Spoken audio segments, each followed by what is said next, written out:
수십만 명의 인생을 나락으로 떨어뜨린 금융사기가 있습니다. 단 한 명의 남자가 만들어낸 환상에 전 세계가 속아 넘어가면서 은행들이 연쇄 파산하고 평범한 가정들이 하루아침에 길거리로 내몰렸습니다.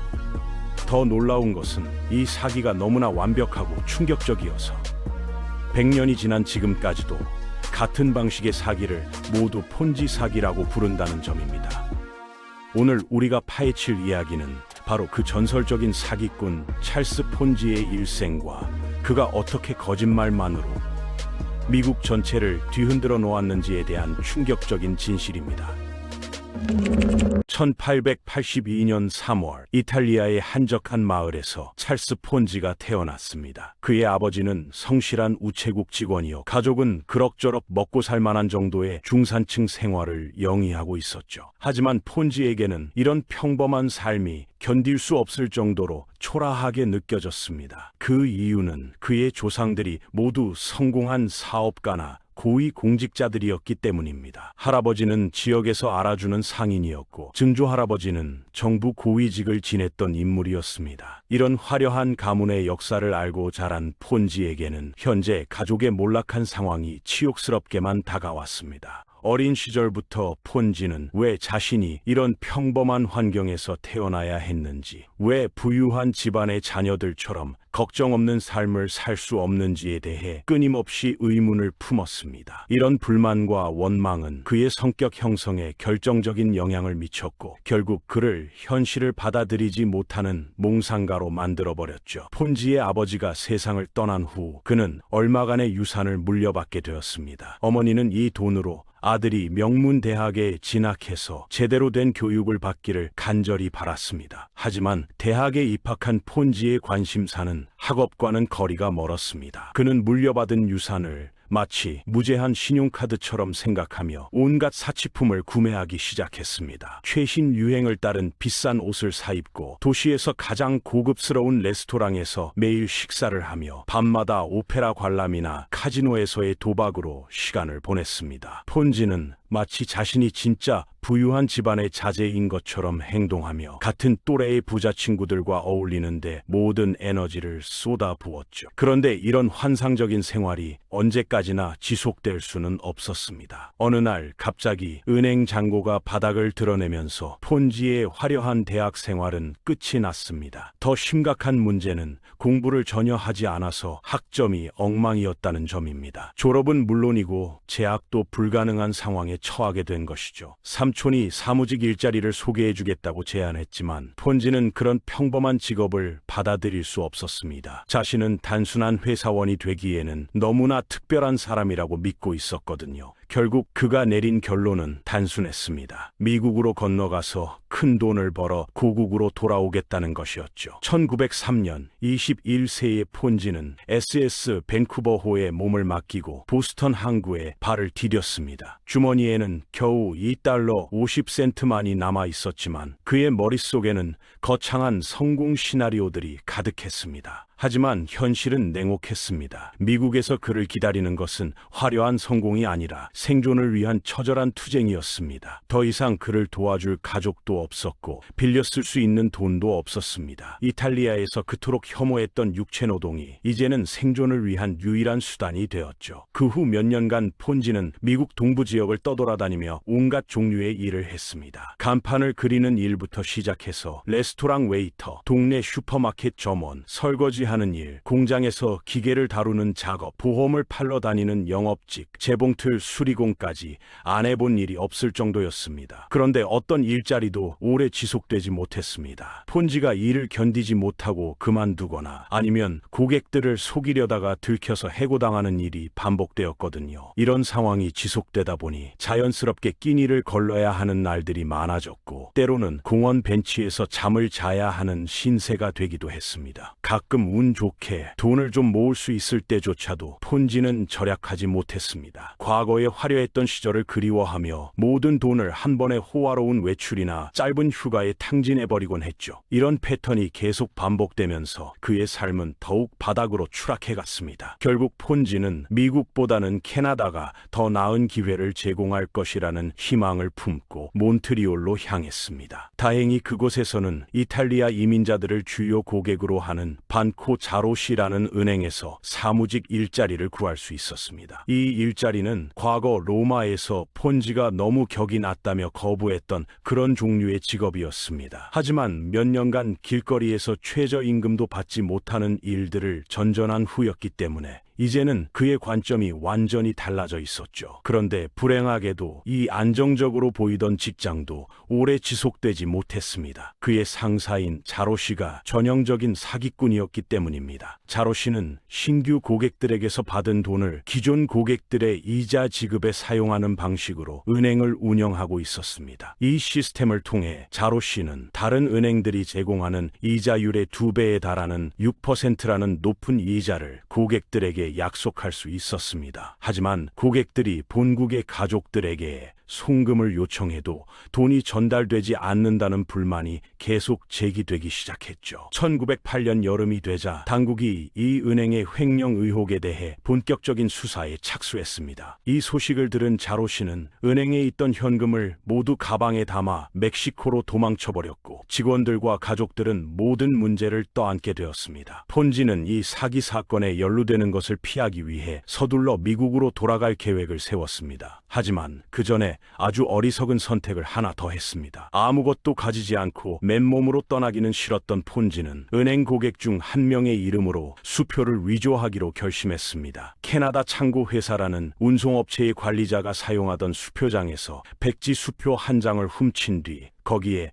423달러 58센트라는 금액을 적어 넣었습니다. 충분히 현실적이면서도 의심받지 않을 만한 액수라고 계산한 것이었죠. 그런데 이 위조 수표를 현금으로 바꾸려고 은행에 갔을 때 담당 직원이 즉시 가짜 서명임을 알아챘습니다. 곧바로 경찰에 신고가 들어갔고 폰지는 세인트 빈센트 교도소에서 3년형을 선고받았습니다. 물론 이것은 폰지의 범죄 인생에 있어서 시작에 불과했습니다. 2년 만에 가석방된 폰지는 즉시 미국으로 돌아가려고 했지만 이번에는 혼자 가지 않기로 했습니다. 적법한 서류를 갖추지 못한 이탈리아 이민자 5명을 데리고 가면서 그들로부터 밀입국 대가를 받기로 한 것이죠. 자유의 몸이 된 이상 빨리 돈을 벌 수 있는 좋은 방법이라고 생각했던 폰지였지만 곧 다시 체포되고 말았습니다. 판사에게 죄를 인정하면 관대한 처분을 받을 수 있을 것이라고 기대했지만 결과적으로 애틀랜타 연방교도소에서 2년을 더 복역해야 했습니다. 두 번째 출소 후 폰지는 자신의 다음 행보에 대해 확신을 갖지 못했습니다. 교도소에 있는 동안 부자가 되기 위한 온갖 계획들을 세워봤지만 모든 계획에는 자금이 필요했고 그는 여전히 무일푼이었거든요. 선택의 여지가 없었던 폰지는 다시 여러 주를 떠돌아다니며 일자리를 찾아 헤맸습니다. 그러다가 마침내 보스턴에 있는 J.알풀 회사라는 수출입 업체에서 사무직 일자리를 구할 수 있었습니다. 15년 전 처음 미국 땅을 밟았던 바로 그 도시에서 두 번째 인생을 시작하게 된 것이죠. 이번에는 상황이 훨씬 나아 보였습니다. 폰지는 업무 능력을 인정받으며 승진도 했고 더 중요한 것은 21세의 아름다운 여성 로즈 가노를 만나게 되었다는 점입니다. 첫 만남에서 폰지는 로즈에게 완전히 매료되어서 제대로 말조차 할 수 없을 정도로 긴장했습니다. 다행히 로즈도 그에게 호감을 느꼈고 두 사람은 1918년 초에 결혼식을 올렸습니다. 새로운 결혼 생활은 폰지에게 행복을 가져다 주었지만 로즈가 단순한 삶에 만족하고 있음에도 불구하고 그는 뭔가 부족함을 느꼈습니다. 그는 사랑하는 아내에게 다이아몬드 반지와 화려한 의상, 값비싼 여행 등을 선물해주고 싶었지만 단순한 사무직 급여로는 그런 꿈을 실현하기 어려웠습니다. 결혼한 지 6개월 후 폰지는 안정적이던 JR풀 회사 직장을 그만두고 새로운 기회를 찾아 나섰습니다. 장인어른이 운영하는 과일 도매업에 합류한 것입니다. 사업이 어려움에 처해 있었는데 폰지는 아내에게 자신이 재정관리의 천재라고 항상 자랑해왔기 때문에 이제 모든 사람에게 자신의 실력을 보여줄 때라고 생각했습니다. 하지만 폰지는 실패한 사업을 구해낼 수 없었고 오히려 연말에 완전히 파산시켜버렸습니다. 그럼에도 굴하지 않고 폰지는 자신만의 수출입 사업을 시작하기 위해 작은 사무실을 임대했습니다. 그런데 세상은 그를 주목해주지 않았습니다. 폰지에게는 진지한 거래처들을 유치할 만한 경험과 인맥이 부족했지만 그는 자신이 문제라는 사실을 받아들이려 하지 않았습니다. 대신 자신의 서비스를 더 적극적으로 홍보해야 한다고 생각했죠. 하지만 간단한 계산을 해보니 광고 비용이 감당할 수 있는 범위를 훨씬 벗어나 있었습니다. 폰지의 수출입 사업은 또 다른 실패작이 되어버렸습니다. 그런데 이 실패 경험이 다음 아이디어를 제공해 주었습니다. 자신의 사업을 홍보하는데 얼마나 많은 비용이 드는지 직접 경험해 본 폰지는 다른 회사들로부터 같은 종류의 거대한 광고 수수료를 받을 수 있는 무역 전문지를 발행해야겠다고 생각했습니다. 출판업에 대한 경험이 전혀 없었음에도 불구하고 그의 머릿속에서는 이미 $1,000,000짜리 사업 아이디어로 구체화되고 있었습니다. 그는 이 잡지를 트레이더 가이드라고 이름 짓고 매 호가 나올 때마다 발행 부수를 2배씩 늘려가면서 10만 개 회사에 무료로 배포할 계획을 세웠습니다. 폰지의 계산에 따르면 초기 우편 발송비로 약 $35,000 정도가 들겠지만 회사들이 자신의 잡지에 광고를 게재하기 위해 줄을 설 것이기 때문에 광고 수입으로 $80,000은 쉽게 벌 수 있을 것이라고 확신했습니다. 성공을 철석같이 믿었던 폰지는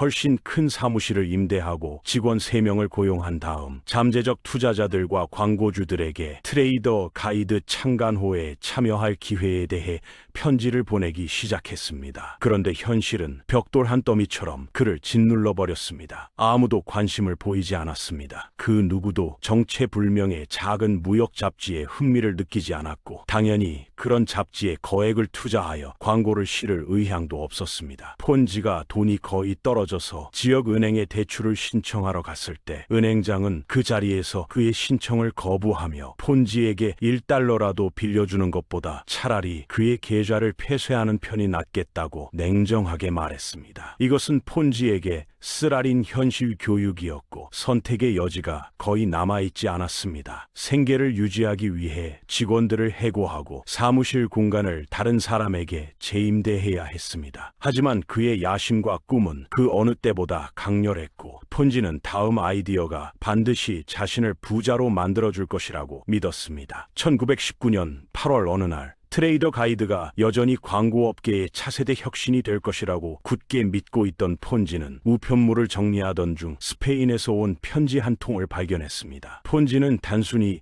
미국 시장에만 만족하지 않았습니다. 그는 자신의 가이드를 프랑스어, 독일어, 이탈리아어, 스페인어, 포르투갈어로 번역해서 유럽으로 사업을 확장할 계획을 갖고 있었고 많은 외국 기업들에게 협력 가능성에 대해 문의 편지를 보낸 상태였습니다. 그들 중 적어도 한 곳에서는 관심을 보이는 것 같았고 스페인 편지의 발신인은 트레이더 가이드 견본을 요청했으며 우편료를 충당하기 위해 폰지가 이전에 본 적이 없던 것을 동봉했습니다. 바로 국제 회신 쿠폰, 즉 IRC였죠. IRC는 세계 우편연맹 가맹국 어느 나라에서든 우표와 교환하여 구매할 수 있는 선불 쿠폰이었습니다. 국제 편지를 보내는 사람들이 답장 우편료를 미리 부담해주기 위해 일반적으로 사용하던 것으로 받는 사람이 우편료 부담을 지지 않아도 되도록 배려하는 차원이었습니다. 그런데 폰지에게는 이것이 영감의 원천이 되었고 그의 인생을 영원히 바꿔놓을 계기가 되었습니다. 몇 년 전 폰지는 서로 다른 시장에서 같은 자산을 사고 팔아서 가격 차이로 이익을 얻는 전략인 차익거래 개념을 알게 되었습니다. IRC의 경우 나라에 상관없이 항상 동일한 우편료와 교환되었지만 현지 통화의 가치 변동에 따라 구매 가격은 약간씩 달랐습니다. 이론적으로 폰지는 전쟁 후 경제가 심각한 타격을 입은 이탈리아에서 IRC를 구입해서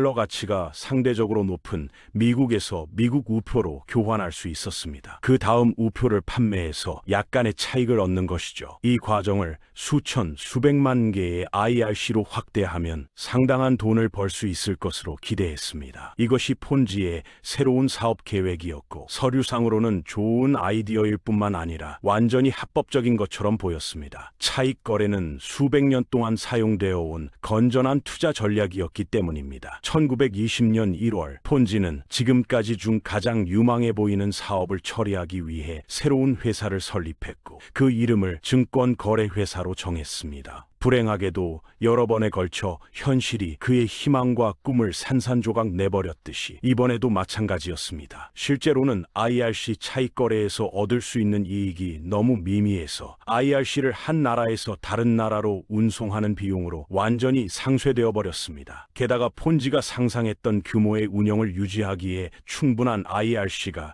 전 세계에 존재하지도 않았습니다. 그럼에도 그는 이 아이디어를 포기하지 않았습니다. 폰지는 이것이 자신의 황금알을 낳는 거위이자 항상 마땅히 누려야 한다고 생각했던 부유하고 사치스러운 삶으로 가는 편도표라고 믿었습니다. 합법적인 사업이 지속 불가능하다는 것이 판명되자 그는 자신의 아이디어를 결국 그의 이름을 딴 악명 높은 폰지 사기로 변질시켰습니다. 그의 IRC 차익거래 계획은 실제로는 전혀 효과가 없었지만 정말 그럴듯하게 들렸기 때문에 아마도 다른 사람들을 설득해서 효과가 있을 것이라고 믿게 만들고 그들의 돈을 빼앗을 수 있을 것이라고 생각한 것입니다. 폰지 사기는 그가 반코 자로시에서 일할 때 직접 목격했던 고전적인 피터 털어서 폴 갑기 사기와 유사합니다. 이것은 짧은 기간 안에 거의 위험 없이 엄청난 수익을 약속해서 사람들이 사업 기회에 투자하도록 유도하는 것입니다. 하지만 그들의 돈은 실제로 투자되지 않습니다. 대신 사기꾼이 대부분을 자신을 위해 챙기고 초기 투자자들에게는 약속된 이익의 일부만 제공합니다. 초기 투자자들이 그렇게 큰 수익을 보게 되면 대부분 더 많은 돈을 벌기 위해 이익을 사업에 재투자하는 데 동의하게 됩니다. 모든 것이 광고한 대로 작동하는 것처럼 보이기 때문에 많은 사람들이 수익이 완전히 합법적이라고 믿고 다른 사람들에게도 이 기회에 대해 이야기합니다. 그런데 현실적으로 일어나는 일은 초기 투자자들이 새로운 투자자들의 돈 일부를 사용해서 돈을 받는다는 것입니다. 이것은 사람들의 탐욕과 재정적 무지를 이용하는 매우 간단하지만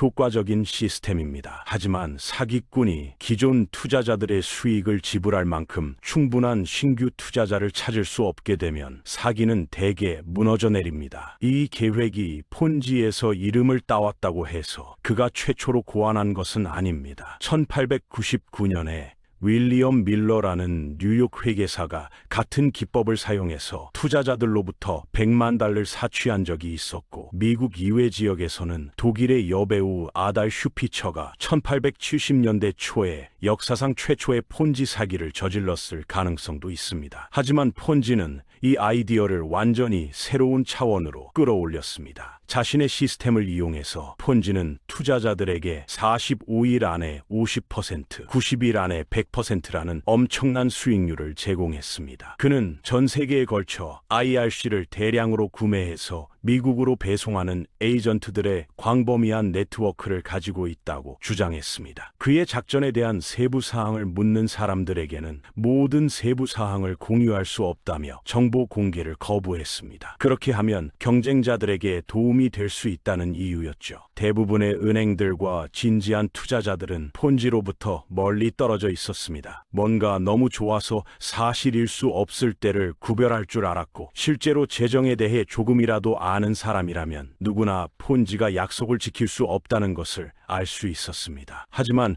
폰지가 목표로 삼은 사람들은 그들이 아니었습니다. 그는 상식보다는 꿈이 더 큰 사람들, 항상 빨리 부자가 되는 최고의 방법을 찾고 있던 자신과 똑같은 사람들을 원했습니다. 이는 그가 재정적 지식이 거의 없는 사람들, 종종 절실하게 돈이 필요한 사람들을 노렸다는 의미였습니다. 폰지는 자신의 진정한 재능이 재정을 다루는 것이 아니라 사람을 다루는 것임을 깨달았습니다. 그는 너무 조급하거나 공격적으로 보이지 않으면서 자신의 사업을 판매하는 방법을 알고 있었고, 마치 그들의 돈을 받든 못 받든 자신에게는 아무 상관없는 것처럼 행동했습니다. 폰지는 자신의 동네 사람들부터 시작해서 첫 달에 18명이 투자했습니다. 그들이 모두 약속받은 수익을 챙겼다는 소문이 빠르게 퍼지기 시작했고, 곧 수천 명의 사람들이 폰지 사무실 밖 거리에 줄을 서기 시작했습니다. 모두 이 놀라운 기회에 자신의 돈을 투자하기 위해 필사적이었습니다. 폰지는 사업이 절정에 달했을 때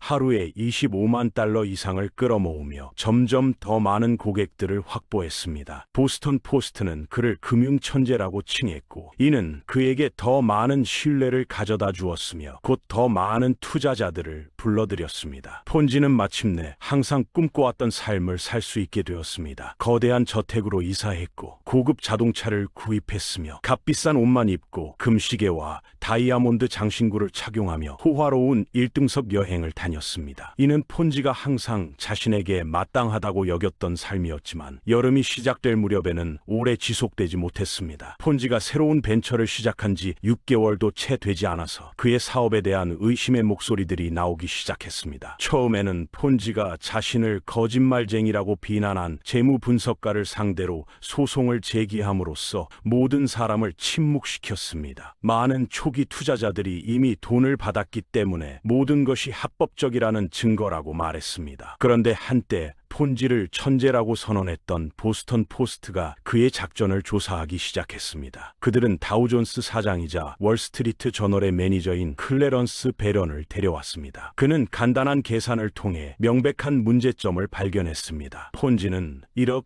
6천만 개의 IRC를 구매해야 했지만 1920년 7월 전 세계적으로 유통된 것은 단지 2만 7천 개에 불과했습니다. 포스트는 베런의 결론을 신문 한 면에 게재하여 폰지를 사기꾼으로 규정하고 그의 회사에 대한 조사를 촉구했습니다. 하지만 정의의 바퀴는 천천히 돌아갔고, 폰지는 처음에 정부 관리들의 우려를 완전히 달랠 수 있었습니다. 심지어 조사를 받는 동안 신규 투자를 중단하겠다고 말하기까지 했습니다. 그런데 폰지가 윌리엄 맥마스터스를 홍보 담당자로 고용함으로써 결국 자신의 몰락을 초래했습니다. 폰지와는 달리 맥마스터스는 정직한 사람이었는데 곧 자신의 고객이 완전한 사기꾼이라는 것을 깨달았습니다. 그는 후에 폰지는 재정적으로 바보다, 계산조차 제대로 못한다, 책상에 발을 올려놓고 다이아몬드 홀더에 값비싼 시가를 피우며 우편 쿠폰에 대해 완전히 헛소리를 늘어놓았다고 말했습니다. 폰지의 모든 기록에 접근할 수 있었던 맥마스터스는 필요한 증거를 수집하고 보스턴 포스트로 가서 폰지의 모든 비밀을 상세히 폭로하는 퓰리처상 수상작이 된 기사를 썼습니다. 이번에는 정말로 게임이 끝났고 폰지 사기가 무너져 내렸습니다. 여러 은행들이 파산을 선언해야 했고, 수만 명의 사람들이 평생 저축을 잃었으며, 폰지 본인은 우편 사기 혐의로 86건의 기소를 당했습니다. 하지만 사기꾼은 거래를 성사시켜서 우편 사기 혐의에 대해서만 유죄를 인정하고 연방교도소에서 5년형을 선고받았습니다. 엄청난 액수의 돈을 훔치고 파괴한 수많은 사람들의 인생을 고려하면 비교적 가벼운 처벌이었습니다. 폰지는 3년 반 만에 석방되었습니다. 이번에는 마침내 변화된 사람이 되어 세상에 좋은 일을 할 준비가 되어 있을 것이라고 생각할 수 있겠지만 그것은 큰 착각이었습니다. 그는 석방되자마자 말 그대로 새로운 사기를 시도했습니다. 정부가 그를 이탈리아로 추방하거나 최근 혐의로 다시 감옥에 보내려 한다는 것을 안 폰지는 플로리다로 도망쳐서 다시 폰지 사기를 반복할 계획을 세웠습니다. 그는 찰스랜드 신디케이트라는 새로운 회사를 설립하고 잭슨빌 주변 부동산에 투자할 사람들을 모집했습니다. 이전보다 더 높은 이익을 제안하며 단 60일 만에 200%의 수익을 올릴 수 있다고 말했습니다. 유일한 문제는 그가 판매하던 부동산이 쓸모없는 늪지대였다는 점입니다. 이번에는 구매자가 거의 없었지만 폰지의 사기는 곧 발각되었고 그는 매사추세츠로 송환될 위험에 처했습니다. 그곳에서 다시 감옥에 가고 싶지 않았던 폰지는 외모를 바꾸고 화물선의 선원으로 승선해서 이탈리아로 여행하려고 했지만 뉴올리언스에서 발간되어 체포되었습니다. 폰지는 이제 절망적인 사람이 되어버렸습니다. 칼빈 쿨리지 대통령에게 자비를 구하는 않는 편지를 썼고 심지어 무솔리니에게 자신을 대신해 개입해달라고 호소하기까지 했지만 물론 아무도 귀를 기울이지 않았습니다. 그에게는 종말이 닥친 것이었습니다. 폰지는 7년을 더 감옥에서 보냈고 나온 사람은 들어간 사람과 같지 않았습니다. 한때 그를 부자로 만들어줬던 매력과 자신감을 모두 잃은 망가진 인간이 되어버린 것이죠. 이탈리아로 추방당할 처지에 놓인 폰지의 아내는 미국에 남기로 결정하고 그와 이혼했습니다. 폰지는 가난 속에서 남은 인생을 보냈으며 모든 것을 가졌던 시절의 기억만이